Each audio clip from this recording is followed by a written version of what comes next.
It was my first time going on a blind date, but I ended up being late because I stopped to help someone in need. When I arrived at the coffee shop, I didn't expect him to start laughing. He ordered a cup of coffee, but I went straight for a bottle of beer. What he didn't expect was that I just opened the beer and started drinking it. I did this hoping to scare him off, but to my surprise, he also picked up a whole bottle of beer and started drinking it. I was so embarrassed, so I quickly said that I'm a modern woman who doesn't do housework and doesn't plan on having kids. Just when I thought I was winning, Tony said we were actually very compatible, because the things I don't like, he doesn't like either. I was stunned. I couldn't believe his thoughts were the same as mine.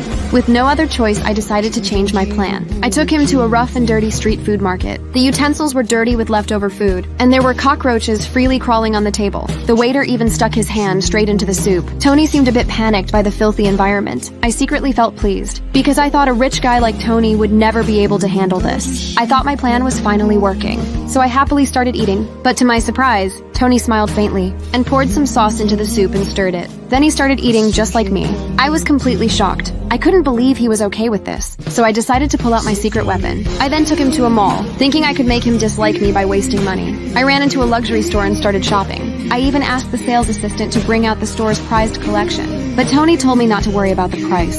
As I casually picked up a handbag, I saw that it cost as much as 3 months of my salary. I was so scared that I quickly put it back, so I decided to check out other items. And to my surprise, he smiled at me warmly.